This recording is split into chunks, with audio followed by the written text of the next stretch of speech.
A lot of people ask me what is my favorite food since I cook so many different things, and it always comes down to two choices with me.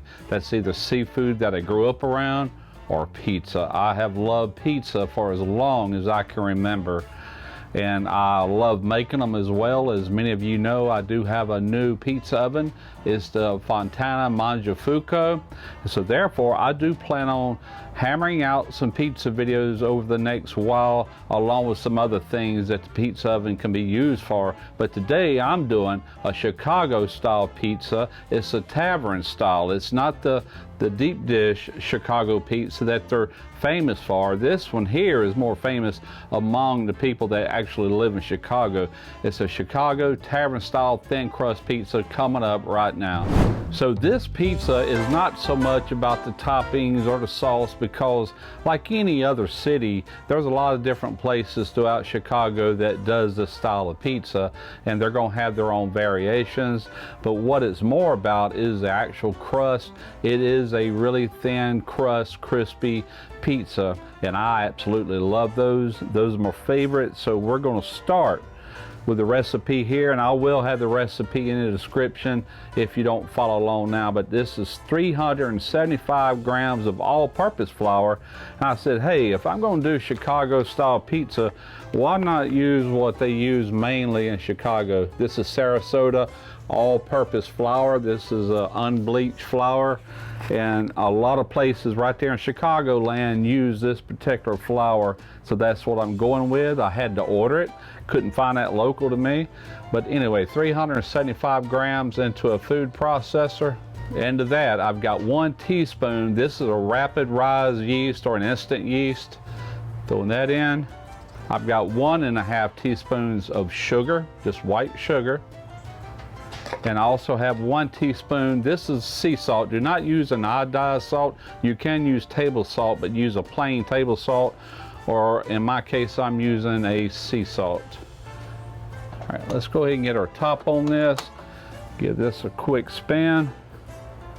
Are we plugged up? Yeah, plug that one up. Let's just give that a good spin to incorporate everything.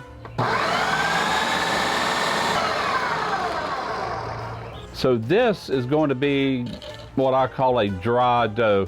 It's 50% hydration, and using baker's percentages, however much flour you have, in this case it's 375 grams, 50% of that, as far as the weight of the water, would be 187 grams. So I've got 187 grams of water, and into that I've got 2 tablespoons of a good extra virgin olive oil. We're just going to pour that right into our water. Just throw this into our mix here.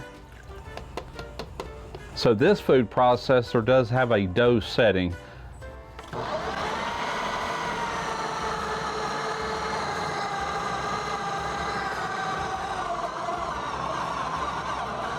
All right, when you hear it struggling, it's good enough. That took not even a minute. So we've got the perfect hydration on this dough. At this point, you really don't want to add no more flour until it's fully risen, and then you get ready to cut it, then you will have to flour it to stop it from sticking. But for now, to stop it from sticking to the board, I'm simply putting some olive oil, just a thin layer of olive oil down. Let's get this out of our processor the best you can.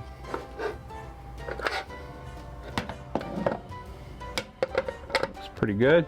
So you just don't want to do a lot with this, just kind of knead it, kind of more or less getting it all into a ball. You're not looking for that real smooth, silky skin like you normally would get, like let's say with a Neapolitan style pizza. This is what you're after right here. So I'm going to add a little bit more olive oil into this container here.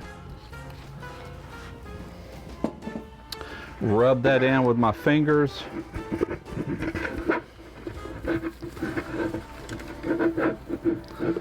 You want to bring it on your sides.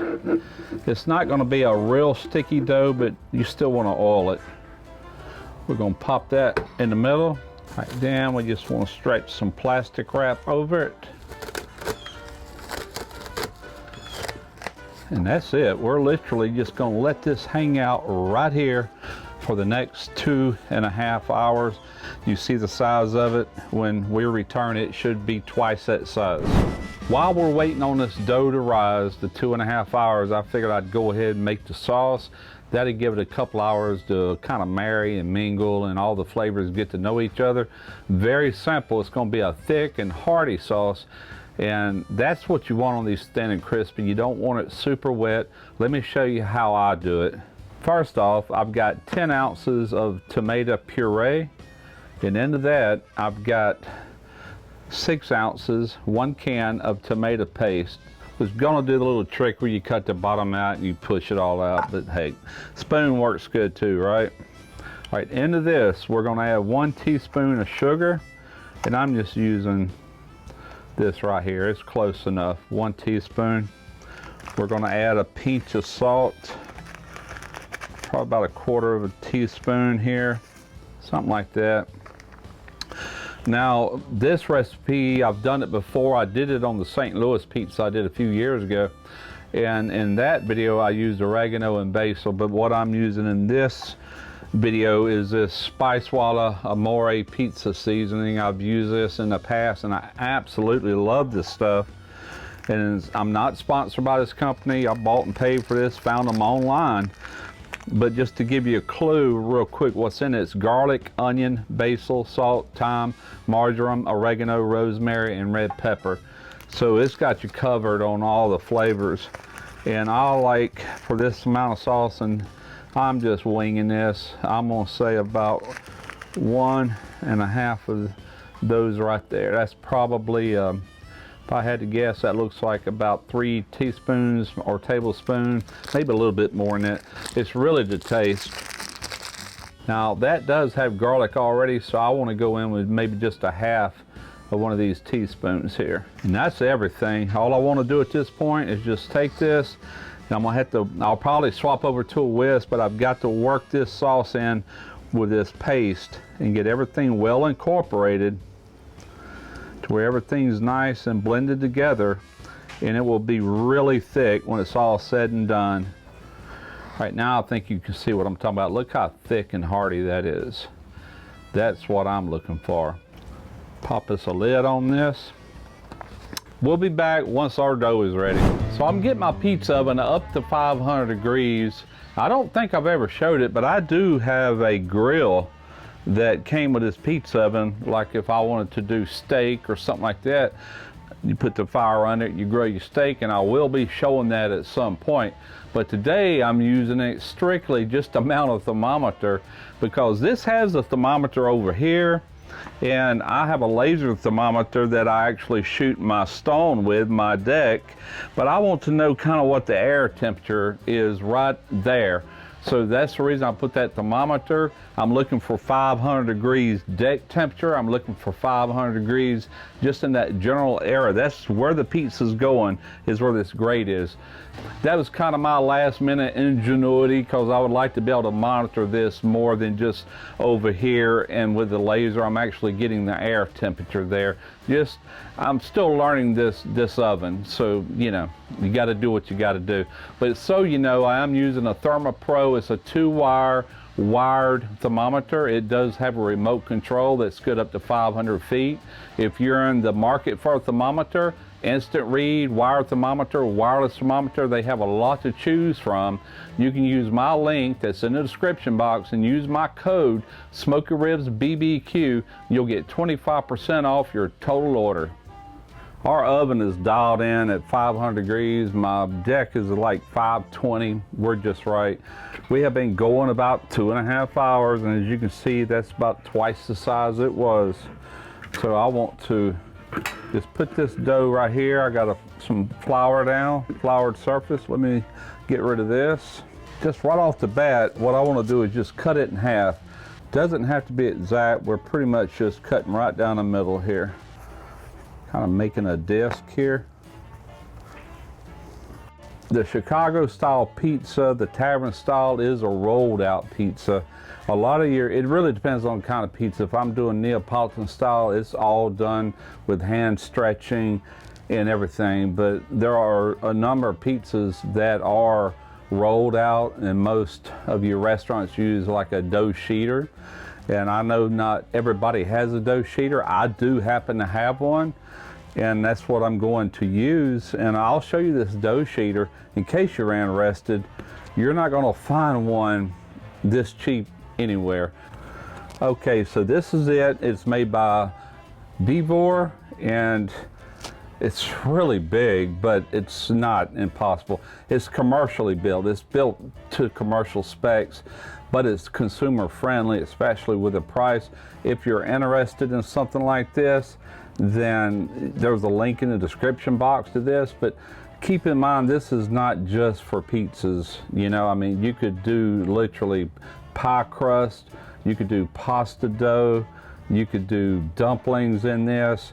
There's a variety of things you could use as far outside of pizza making, but I knew that I was getting ready to do a lot of pizzas since I now have this really nice pizza oven. So I wanted a dough sheeter, and here it is. So power on. You do want to apply a little flour to this right before you send it through.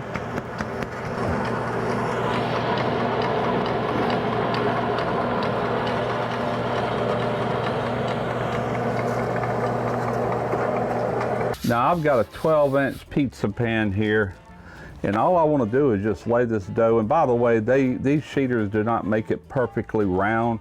You still have to kind of stretch and pull and tug and things like that. Now I have noticed that different places in Chicago do it different. Some uses a pizza pan. A lot of them will use the deep dish pan that they use on their deep dish and use the bottom of it just for these thin crusts. And some go straight onto the stone. And the thing about their pizzas is that the sauce goes all the way out to the end. Look how thick that sauce is. Now I'm using a whole fat, low moisture mozzarella. And there again, you want to go all the way to the edge with this. And while I'm doing this, something else about this particular style of pizza is in Chicago, they bring this pizza very well done. It's really dark. So I think this first one, I'm just going to do pepperoni. And just like everything else, we're bringing this right out to the edge.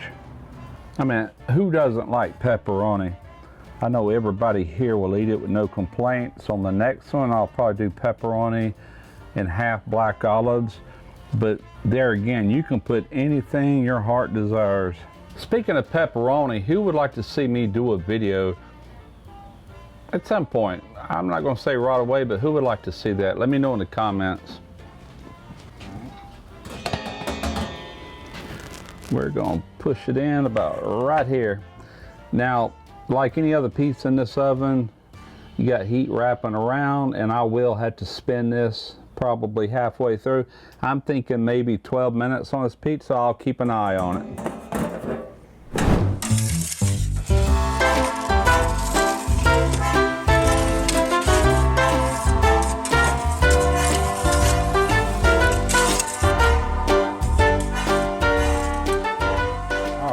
Let's see what we're looking like. Oh yeah, man, that's the dark color I'm talking about.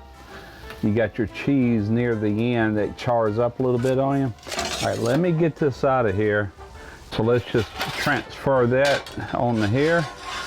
Look how dark those pepperonis are. That is exactly the way they do it. All right, we have been going not 5 minutes, but I don't want to wait that long. You mainly do that so the steam can escape and you don't get the bottom of it soggy. So check out my new pizza cutter. I want to thank Greg with Ballistic Barbecue.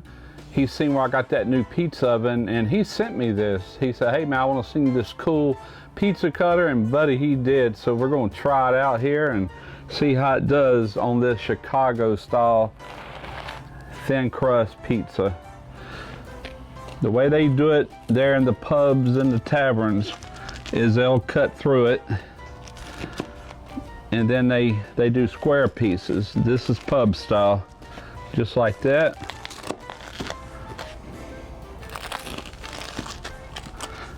That cutter works great. It is sharp too. This thing could double as a weapon, I'm telling you. All right, I don't want to make them too small, so now we go back this way. And if you want to cut them into a pie shape, you certainly can. That's totally your option. I'm just trying to keep it as authentic as I can. I think their squares might be a little bit bigger than this, but hey, it's all going to eat good. All right, let's just take a piece. I'm a sucker for the crust. If you want to see the bottom, there it is. It's got a really nice, let's compare it to where you can see what I'm saying. That crust turned out really nice, not burnt. So the pan worked really good. Let's give it a shot here.